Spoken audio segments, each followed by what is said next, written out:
আসসালামু আলাইকুম, কেমন আছেন সবাই? চলে আসলাম আইরিন টিপস অ্যান্ড ট্রিক্স চ্যানেলের নতুন আরেকটি ভিডিও নিয়ে। সামনেই আসছে কোরবানির ঈদ।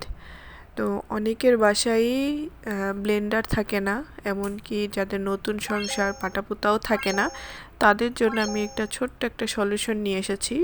সেটা হচ্ছে ব্লেন্ডার মেশিন এবং মিক্সচার ছাড়া, পাটাপোতা ছাড়া কিভাবে আপনারা আদা রসুন পেঁয়াজ পেস্ট করতে পারেন, তারই একটা ভিডিও।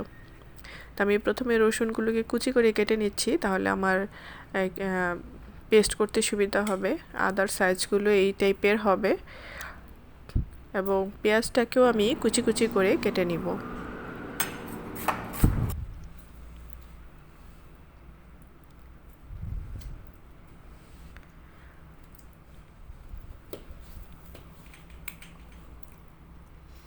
এই যে আমার আদা, পেঁয়াজ এবং রসুন ঠিক এরকম সাইজ করে আমি কেটে নিয়েছি।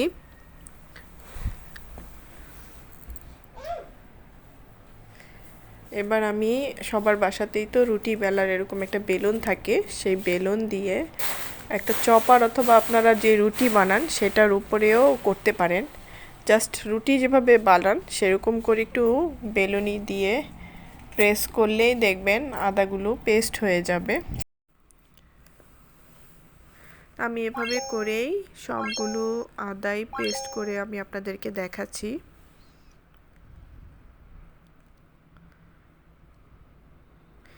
আজকে আমার গলাটা একটু অন্যরকম শোনাতে পারে, কারণ আমার একটু ঠান্ডা লাগছে।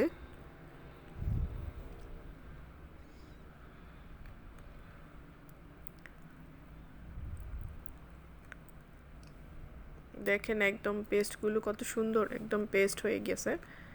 তেমন একটা প্রেশার ক্রিয়েটও করতে হয় না, জাস্ট হালকাভাবে চাপ দিলেই কিন্তু পেস্ট হয়ে যায়। দেখেন অল্টারনেটিভ হিসেবে আপনারা কিন্তু এভাবে করতেই পারেন যাদের বাসায় ব্লেন্ডার মিক্সচার নেই। এখন আমি রসুনটাকেও সেমভাবেই পেস্ট করে নিব।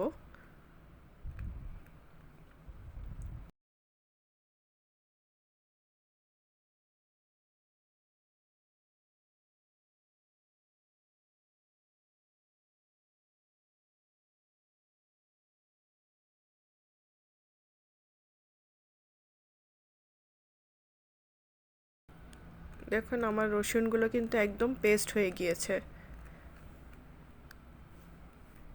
এবার আমি পেঁয়াজগুলোকেও সেমভাবেই পেস্ট করে নিব। পেঁয়াজ যেহেতু নরম, সে কারণে এটা করতে বেশি একটা কষ্ট হয় না।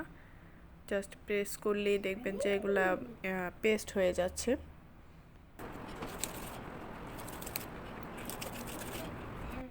এই যে দেখুন আমার সবগুলো পেঁয়াজ পেস্ট হয়ে গিয়েছে। এটা হচ্ছে নাই মামার থেকে কানা মামার মতো অবস্থা আর কি। যাদের একদমই কিছু নেই তারা এই পদ্ধতিটা করতে পারেন। তো আমার ভিডিওটা আজকে এ পর্যন্তই। চলে আসবো নতুন কোনো টিপসের বা ট্রিক্সের কোনো ভিডিও নিয়ে। সবাই ভালো থাকবেন, সুস্থ থাকবেন, আমার জন্য দোয়া করবেন। আল্লাহ হাফেজ।